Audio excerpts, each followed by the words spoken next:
An exclusive joint investigation by CBC News and Sports reveals a dire problem. Kids need to know that they need to trust their gut. We have to be having these conversations. A recent investigation held by CBC News and CBC Sports revealed that there is a big problem in amateur sports. Sports like hockey, soccer, and gymnastics.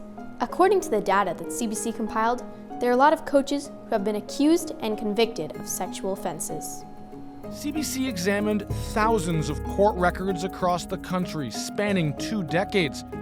During that time, 222 coaches were convicted of a sexual offense against a minor. But what does that mean? What should kids like you and me do if we find ourselves in an uncomfortable situation?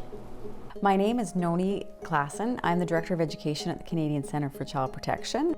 What is a sexual offense? Sexual offenses start from any sexual attention from an adult. It could also include asking for sexual pictures. That would include a sexual offense of a child, and as well as any sexual touching or invitation to touching. What should kids know about what's appropriate and what's not appropriate? Kids have a really intuitive nature of knowing what's okay and what's not okay. So if an adult or somebody is giving them attention that makes them uncomfortable, always they can use the measure of any sexual attention at all from an adult is not okay. If kids feel uncomfortable with someone, what should they do? When kids are going to come forward with something that makes them uncomfortable, they need to know that even though it's scary and it can make kids worried to say something because they get worried of the reaction of the adults, safe adults are more concerned with kids being safe over anything else, whether kids have made mistakes or how the situation happened or what kids are going to say. Their number one concern is that they want to know whatever kids have to tell them because they're going to step in and make sure they're going to help protect them. Over the past 20 years in 37 different sports, 340 people have been charged and 222 have been convicted, which means they were found guilty. There are currently 33 cases before the courts. Hi, my name is Addison Bouchard. I'm a 12-year-old gymnast from Calgary.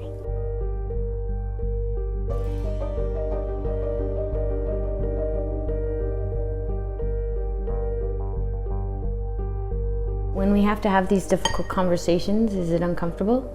At first, but I know everybody should have them. How did it make you feel that our sport was being looked at in a really negative way? I feel horrible about that because people shouldn't look at a sport like that because some people made really bad mistakes. I do feel very safe at my sport because I know my coaches would never do that, but still if you're traveling to other gyms or anything like that, you always have to be careful and keep your wits about you because you never know. If a coach wasn't spotting me in a way that was appropriate, I would have probably told my mom. The comfortable places are your arms, your legs, your shoulders, but the uncomfortable is your chest area, maybe your lower body. Sexual abuse is not always in sports. It could be your teacher, a family member. It really doesn't matter. What's your opinion on the research? My opinion on the research is that it's incredibly concerning.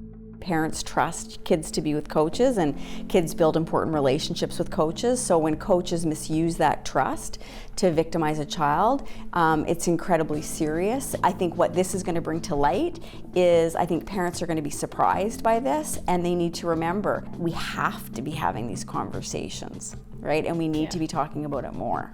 It's not easy to have that conversation because it's a serious matter, but you have to have those conversations.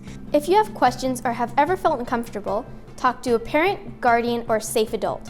You can also call Kids Help Phone at 1-800-668-6868, or you can live chat them at kidshelpphone.ca. For CBC Kids News, I'm Callie Lane.